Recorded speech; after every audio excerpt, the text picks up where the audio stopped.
Hello दोस्तों, आपका बहुत बहुत स्वागत है हमारे एजुकेशन चैनल शिक्षा आप तक के ऊपर। आज दोस्तों हिस्ट्री का एक पार्ट लेके आए आपके सामने, जिसमें एक ऐसा राजा जिसका साम्राज्य चीन तक फैला हुआ था, अर्थात चीन के अंदर भी उसका अधिपत्य था और भारत के अंदर भी वो राजा था। तो दोस्तों ऐसा राजा जिसका नाम कनिष्क है, उसकी संपूर्ण जीवनी और संपूर्ण इतिहास इस वीडियो के अंदर बहुत सटीक तरीके से सबने पढ़ने की कोशिश कर रहे हैं हम। तो दोस्तों पूरा जरूर देखें वीडियो को। सम्राट कनिष्क का जीवन किस प्रकार से जीवन पढ़ लेता है। सबसे पहले कनिष्क दक्षिण एशिया में कुषाण साम्राज्य के थे। कौन से? कुषाण साम्राज्य के राजा थे। कनिष्क अपने सैन्य, राजनीतिक और आध्यात्मिक उपलब्धियों के लिए प्रसिद्ध थे और वे बौद्धों द्वारा अशोक और हर्षवर्धन के समान ही महानतम राजा माने जाते थे। ये दोनों ही दोस्तों बौद्ध राजा थे। ठीक है, कनिष्क के पास एक विशाल साम्राज्य था। ये पूर्व में अशोक से, दोस्तों याद रख लेना, इंपॉर्टेंट सवाल है, पूर्व में ऑक्सफोर्ड से और पश्चिम में वाराणसी तक, उत्तर में कश्मीर से लेकर दक्षिण में मालवा गुजरात के तट तक विस्तारित था। ये कनिष्क का जो राज्य विस्तार है इसके बारे में उल्लेखित किया गया।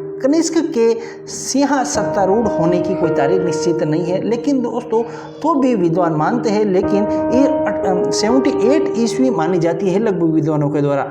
इस वर्ष को एक युग की शुरुआत के रूप में चिन्हित किया गया है, जिसे शक नाम दिया गया है। कनिष्क के शासनकाल के अंतर्गत कुषाण वंश अपनी शक्ति के सर्वोच्च शिखर तक पहुंच गया और पूरी दुनिया पर शक्तिशाली साम्राज्य स्थापित किया। तो दोस्तों इस प्रकार से कनिष्क सभी धर्मों के प्रति उदार थे, अर्थात सहिष्णु थे, सब धर्म उनके समान थे। कनिष्क ने अपने शासक काल के दौरान कई सिक्के भी चलाए हैं। कनिष्क के सिक्के में हिंदू, बौद्ध, यूनानी, फारसी और सुमेरियाई देवी देवताओं के चित्र भी मिलते हैं, जो उन्हें धर्मनिरपेक्ष और धार्मिक नीति को दर्शाते हैं। कनिष्क को बौद्ध धर्म के लिए किए गए उनके सहयोग के लिए हमेशा याद किया जाता है। कनिष्क ने बौद्ध धर्म अपनाया था और कश्मीर में चौथी बौद्ध परिषद का देख लेना दोस्तों, हमेशा एक क्वेश्चन पूछता है, चतुर्थ बौद्ध संगति का आयोजन कहाँ किया गया और किसने करवाया? तो दोस्तों ये आपके कनिष्क के द्वारा ही कश्मीर में, जम्मू कश्मीर में कराया गया था। कश्मीर में इस परिषद ने बौद्ध धर्म की महायान संप्रदाय की शुरुआत की। और ये क्वेश्चन भी बनता है कि महायान संप्रदाय की शुरुआत किसने और कहाँ से की गई है, बहुत बार पूछा जाता है। कनिष्क ने गांधार स्कूल ऑफ ग्रो बौद्ध art of Mathura school of the Hindu art दोनों की सहायता प्रदान की। ये अंडरलाइन करने योग्य क्वेश्चन है। दोस्तों अगर आप हमारे चैनल पर नहीं हो तो लाइक, सब्सक्राइब, शेयर जरूर कर दिए। कमेंट बॉक्स के अंदर ये बताइए कि वास्तव में आपको किस टाइप के एजुकेशन वीडियो पसंद थे। दोस्तों आगे देखते हैं। कनिष्क ने दुनिया के विभिन्न हिस्सों में बौद्ध धर्म का प्रचार करने के लिए बौद्ध धर्म के प्रचारकों को भेजा। कनिष्क को बौद्ध वास्तुकला में मुख्य रूप में बहुमंजिला इमारत चिन्ह स्तूपों को याद किया जाता है। मतलब कनिष्क के काल के अंदर इस प्रकार की इमारतें का निर्माण किया गया, जो कि पेशावर में उनके द्वारा निर्मित बहुत अवशेषों को दर्शाता है। चीनी यात्री होंगसेन जो 7वीं शताब्दी में भारत आया था, इस बहुमंजिली स्तूप का विस्तृत वर्णन किया। चीन में अपने क्षेत्रों के विस्तार के साथ साथ उन्होंने बौद्ध धर्म का भी प्रचार किया। विभिन्न बौद्ध शास्त्री जैसे वासुमित्र, पार्श्व संरक्षक और अश्वघोष कनिष्क से संबंधित है। कनिष्क द्वारा बौद्ध धर्म की दी गई सहायता राजनीति रही है। दोस्तों आपको पता है बौद्ध धर्म हिंदुस्तान के अंदर ही इसका पनपा था, लेकिन इसका जो विस्तार है चीन तक रहा है। इसका श्रेय सबसे ज़्यादा कनिष्क को दिया जाता है, क्योंकि कनिष्क का जो शासन था वो चाइना में भी था, इसलिए वहाँ राजा जैसा धर्म मानते हैं तो प्रजा भी इनमें इंटरेस्ट ऑटोमेटिक पैदा होता है। तो कुषाण वंश का विजय अभियान और कनिष्क साम्राज्य, अब हम इस चीज़ के अंदर ध्यान करते हैं कि कुषाण वंश का जो विजय अभियान किस प्रकार से था और कनिष्क का जो साम्राज्य था किस तरह से उसने वृद्धि की, ये चीजें। तो कुषाण वंश अपने कुल में कनिष्क सर्वश्रेष्ठ साम्राज्य, आपको ही पता है, हम सब जानते हैं कि कनिष्क ही सबसे सर्वश्रेष्ठ था। कनिष्क को राजनीतिक और सांस्कृतिक दृष्टि से भी श्रेष्ठ माना गया। भारत में कुषाण साम्राज्य की स्थापना कुजला फड़फी, दोस्तों ये अंडरलाइन करने की चीजें, भारत में कुषाण साम्राज्य की स्थापना कुजला फड़फिसेस ने की। ये इंपॉर्टेंट है दोस्तों। इससे लगभग 15 से 65 ईस्वी के तक शासनकाल माना जाता है इसका। कुषाण असल में मध्य एशिया के ऊंची जाति की एक शाखा थी, जो 2री शताब्दी ईसा में, ठीक है, पश्चिम चीन में निवास करने, मतलब ये लोग चाइना के अंदर निवास करने लगे। मौर्यों के बाद काल में भारत आने वाली कई जातियां जैसे यवन, शक और पहलव की तरह ही कुषाण भी एक विदेशी जाति मानी जाती है। दोस्तों ये विशेषज्ञ बोल रहे हैं। इसी वंश में आगे चलकर कनिष्क कुषाण साम्राज्य का सबसे शक्तिशाली शासक हुआ। आगे देखते हैं। कनिष्क के शासन काल में कुषाण साम्राज्य की सीमाओं का विस्तार हुआ। कनिष्क के शासन काल की शुरुआत 78 ईस्वी के आसपास मानी जाती है। कुछ विद्वानों के द्वारा यह भी कहा जाता है कि कनिष्क ने काल गणना के लिए एक नए युग शक संवत या शक युग की खोज की या शुरुआत की थी।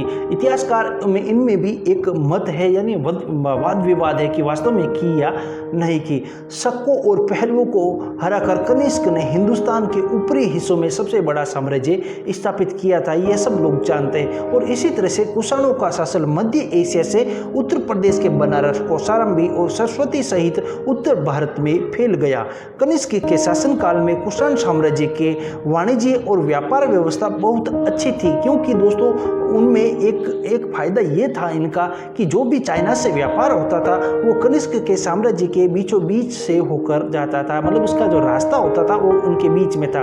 ये लगातार अपने प्रगति पर बढ़ती रही और इसका एक मुख्य कारण ये भी था उस समय पूर्व से पश्चिम से होने वाला व्यापार ज़्यादातर इन्हीं राज्य से होकर जाता था। ज़्यादातर व्यापारी चीन के रेशम मार्ग यानी सिल्क रूट से होकर गुजरते। दोस्तों चीन का रेशम मार्ग बहुत बार परीक्षा के अंदर पूछा जाता है कि चीन का रेशम मार्ग क्या है, इससे क्या अभिप्राय है। वही हिंदुस्तान के उत्तर में ताजिकिस्तान और चीन सीमा पर हिंदुकुश पहाड़ियों तक कुषाण साम्राज्य फैला हुआ था। इसके अलावा कुषाणों की सेना ने पूर्व में पामीर के दरों पर भी अपना कब्जा जमा लिया था, वहाँ भारतीय उपनिवेश बसाए। वहीं मार्ग से चीन पश्चिम से जुड़ते थे, लिहाजा व्यापार के मामले में यह क्षेत्र बहुत ही महत्वपूर्ण था। कनिष्क के शासन काल में हिंदुस्तान के चीन और अन्य देशों से व्यापार में वृद्धि ही और विभिन्न संस्कृतियों का भी मिलन हुआ। उसी समय भारत सहित संपूर्ण एशिया में बौद्ध धर्म का प्रचार जोर शोर से चल रहा था। ऐसे में कुषाण सम्राट रहते हुए कनिष्क ने बौद्ध धर्म को संरक्षण प्रदान किया। ऐतिहासिक दस्तावेजों से पता चलता है कि कनिष्क ने कुंडलवन, जो आज के श्रीनगर के पास हरवान ग्राम का एक स्थान है, वहां पर चतुर्थ बौद्ध संगति का आयोजन किया था। दोस्तों ये हमेशा पूछा जाता है चतुर्थ बौद्ध संगति का आयोजन कहां पर किया और किसने करवाया। इसी संगति में बौद्ध धर्म के अनुयायियों को दो फाड़ हो गए थे और बौद्ध धर्म की अंतिम संगति अर्थात वासुमित्र उपाध्यक्ष और अश्वघोष थे। अश्वघोष को कनिष्क के दरबार में राजकवि माना जाता था और बौद्ध विद्वान अश्वघोष को कनिष्क पाटलिपुत्र के राजा युद्ध में हराकर आजाद कराया था। माना जाता है कि इस संगति में बौद्ध धर्म में प्राचीनतम ग्रंथ त्रिपिटक लिखा गया था। दोस्तों ये त्रिपिटक का भी उच्चारण बहुत जगह होता है, मतलब त्रिपिटक के बारे में बहुत ज्यादा पूछा जाता है। इन्हीं महाविभास पुस्तकों के रूप में संकलित किया गया इन्हीं किताबों को बौद्ध धर्म का विश्वकोश भी कहा जाता है। कनिष्क ने वर्तमान पाकिस्तान के पेशावर शहर में बौद्ध अवशेषों को संरक्षित कर एक विशाल स्तूप का निर्माण कराया। हालांकि यह बौद्ध प्रतीक समय के साथ बर्बाद हो गया, लेकिन चीनी यात्री भयान ने अपने दस्तावेजों में इसका वर्णन किया है। इसके अलावा कनिष्क के शासनकाल में जारी किए गए सिक्के पर बौद्धों के अलावा कई यूनानी, ईरानी और हिंदू देवी देवताओं जैसे सूर्य, अग्नि के चित्र मिलते हैं। इसके सिक्के पर रोमन देवता हरकुलिस के चित्र भी मिलते हैं। दोस्तों हरकुलिस के बारे में सब कुछ जानते हो, आप बोलोगे तो इसका विशेष वीडियो लेके आ जाएंगे। कुषाणों ने वर्तमान पाकिस्तान के मुल्तान में हिंदुस्तान के पहला सूर्य मंदिर स्थापित किया। दोस्तों इंपोर्टेंट क्वेश्चन बनता है कि कुषाणों ने वर्तमान पाकिस्तान के मुल्तान में हिंदुस्तान के पहले सूर्य मंदिर का निर्माण किया। यह चीज बहुत इंपॉर्टेंट है दोस्तों। नेक्स्ट, माना जाता है कि उस समय मुल्तान का नाम कसतपुर था। इतिहासकारों का मत है कि पैगंबर मोहम्मद के जन्म से पहले के समय मुल्तान को कासाटपुर या हसनपुर, बहादुर, सहानपुर या फिर मूल स्थान कहा जाता था, जिसका नाम सूर्य को समर्पित मंदिरों के नाम पर पड़ा। वहीं पर भी कहा जाता है कि कनिष्क ने ही भारत में भगवान शिव के पुत्र कार्तिकेय की पूजा की शुरुआत की थी। कनिष्क सिखों पर उसका प्रभाव देखने को मिलता है। बावजूद इसके ऐतिहासिक तथ्यों में कनिष्क के धर्म के बारे में ज़्यादा पता नहीं चलता। हालांकि उसके शासनकाल के समय सिक्के में कार्तिकेय के नाय, विशाल, महासेना, स्कंद आदि के नाम अंकित पाए गए थे। ऐतिहासिक दस्तावेजों से पता चलता है कि कनिष्क का साम्राज्य बंगाल, नेपाल तक फैला हुआ था। कनिष्क ने उत्तर पश्चिम हिंदुस्तान में अरब सागर से लेकर सिंध सहित आज के पाकिस्तान, अफगानिस्तान तक बड़े भूभाग में शासन किया था। दोस्तों कल्हण के द्वारा रचित राजतरंगिणी ये दोस्तों बहुत इंपॉर्टेंट है। हमेशा पूछा जाता है कि राजतरंगिणी की रचना किसने की और किसके शासन काल में की। तो दोस्तों ये यहीं से उत्तर निकलता है इसका। कल्हण की रचना राजतरंगी और फारसी विद्वान लेखन अल-बरूनी के साहित्य इस बात को प्रमाणित करते हैं। ऐसा ऐतिहासिक साक्ष्यों के आधार पर यह अनुमान लगाया गया है कि कनिष्क के शासन काल में कुषाण साम्राज्य की सीमा विस्तार पूर्व में पाटलिपुत्र से लेकर पश्चिम में गुजरात के नर्मदा नदी और खुरासन तथा और उत्तर में पामीर के पठान से लेकर के दक्षिण में कोणकर तक फैली हुई थी। वर्तमान हिंदुस्तान के अलावा कासगर और यारकंद, खौतान, खैरान, काबुल, गजनी, कंधार, सिस्तान और अफगानिस्तान, बलूचिस्तान भी कुषाण साम्राज्य के अंग थे। वही कनिष्क ही वो प्रथम शासक था जिसने उत्तर के अलावा चीन के पश्चिम क्षेत्रों को भी जीता था। हालांकि उसका शासन काल यहाँ पर ज़्यादा स्थापित नहीं हो पाया था।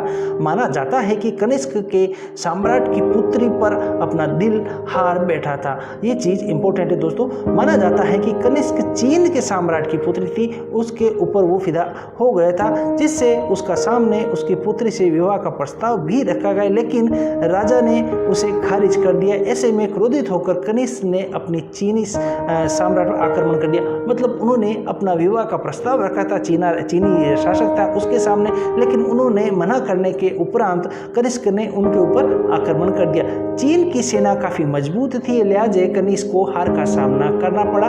हालांकि दूसरी बार कनिष्क ने बाजी मार ली। चीन पर जीत तो दर्ज की गई, लेकिन वहां कनिष्क अपना शासन स्थापित नहीं कर पाया। यहाँ से उसे ताशकंद, यारकंद और खैतान और विजय अवश्य मिली थी। माना जाता है कि 101 से 102 ईस्वी में कनिष्क की मृत्यु हो गई, लेकिन इसके कुछ ठोस प्रमाण अभी तक मिले नहीं हैं। उसकी कुल मिलाकर लगभग 23 सालों तक कुषाण साम्राज्य का राज किया। आशा करता हूं कि मेरे द्वारा दी गई जानकारी कनिष्क के बारे में बताई गई है आपके जरूर काम आएगी। अगर आप हमारे YouTube चैनल पर नए हैं तो लाइक, सब्सक्राइब, शेयर जरूर कर दीजिए दोस्तों। अगर थोड़ा बहुत भी आपके लिए वीडियो उपयोगी है तो शेयर जरूर कर दीजिए दोस्तों। इसी तरह के वीडियो आपको पसंद है तो आप कमेंट बॉक्स में बताइए कि आपको किस शासनकाल या किस राजा के बारे में रुचि है जानने की। उसके बारे में हम वीडियो बनाने की कोशिश करेंगे।